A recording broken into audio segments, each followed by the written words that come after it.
السلام عليكم. سمعوا معايا شنو قال الإعلام الجزائر بعد الهزيمة. صافي بغا يجريو على على المدربين وعلى الطاقم التقني الرياضي. المغربي للفتيات أقل من 17 سنة، تعلمون بأنه لعب اليوم أمام المنتخب الجزائري النسوي أقل من 17 سنة في إطار التصفيات المؤهلة لنهاية كأس العالم القادمة. المستوى في تراجع رهيب ورهيب جدا، وهذا ما جعلنا ربما نؤكد أنه المديرية الفنية الوطنية عليها أن تراجع حساباتها، لأنه الوقت راه يمشي وما راناش نشوفوا الملموس في عمل المديرية الفنية الوطنية. المستوى في تراجع كبير. المدربين اللي عطيناهم يخدموا في المنتخبات الوطنيه للشبان هاو بنعيبهم الان وما داروش نتائج وتحاول.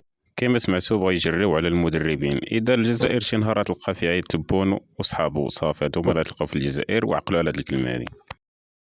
واللي راح راه واللي حاوز هذه دوزيام ديفيزيون ما قدرتش دير لي فريق يلعب على البقاء ولا يلعب على الصعود، وكنت حاكم ليكيب ناسيونال تاع لي دي 7 ولي كيفاش وشنو هما المعايير اللي حطوكم فيهم مدربين وطنيين؟ هذه يعني ثاني نقطه استفهام. كي نقولوا البكري وانا ما نحبش انا ما نتيريش على لومبيلونس اللي راح الله يسهل عليه. او نيفو دي جون يبزنسوا بهم.